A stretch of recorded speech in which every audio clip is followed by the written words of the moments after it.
Exode chapitre 13. L'Éternel parla à Moïse, et dit : Consacre-moi tout premier-né parmi les enfants d'Israël, tant des hommes que des animaux, il m'appartient. Moïse dit au peuple : Souvenez-vous de ce jour, où vous êtes sortis d'Égypte, de la maison de servitude, car c'est par sa main puissante que l'Éternel vous en a fait sortir. On ne mangera point de pain levé. Vous sortez aujourd'hui, dans le mois des épis. Quand l'Éternel t'aura fait entrer dans le pays des Cananéens, des Héthiens, des Amoréens, des Éviens et des Jébusiens, qu'il a juré à tes pères de te donner, pays où coule le lait et le miel, tu rendras ce culte à l'Éternel dans ce même mois. Pendant 7 jours, tu mangeras des pains sans levain, et le 7e jour, il y aura une fête en l'honneur de l'Éternel. On mangera des pains sans levain pendant les 7 jours, on ne verra point chez toi de pain levé, et l'on ne verra point chez toi de levain, dans toute l'étendue de ton pays.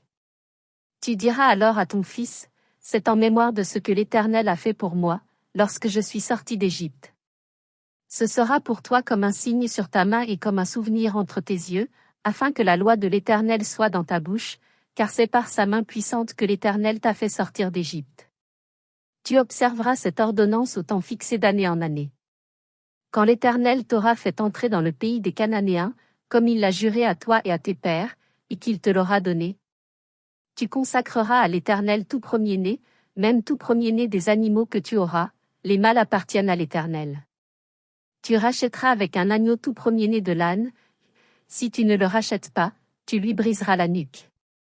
Tu rachèteras aussi tout premier-né de l'homme parmi tes fils. Et lorsque ton fils te demandera un jour : que signifie cela ? Tu lui répondras : par sa main puissante, l'Éternel nous a fait sortir d'Égypte, de la maison de servitude. Et, comme Pharaon s'obstinait à ne point nous laisser aller, l'Éternel fit mourir tous les premiers-nés dans le pays d'Égypte, depuis les premiers-nés des hommes jusqu'aux premiers-nés des animaux. Voilà pourquoi j'offre en sacrifice à l'Éternel tout premier-né des mâles, et je rachète tout premier-né de mes fils. Ce sera comme un signe sur ta main et comme des frontaux entre tes yeux, car c'est par sa main puissante que l'Éternel nous a fait sortir d'Égypte.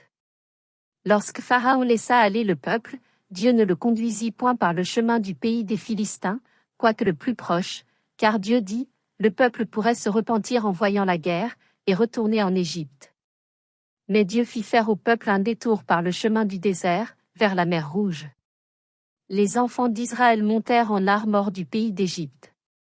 Moïse prit avec lui les os de Joseph, car Joseph avait fait jurer les fils d'Israël, en disant : Dieu vous visitera, et vous ferez remonter avec vous mes os loin d'ici.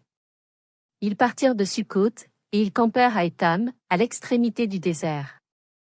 L'Éternel allait devant eux, le jour dans une colonne de nuée pour les guider dans leur chemin, et la nuit dans une colonne de feu pour les éclairer, afin qu'ils marchassent jour et nuit. La colonne de nuée ne se retirait point de devant le peuple pendant le jour, ni la colonne de feu pendant la nuit.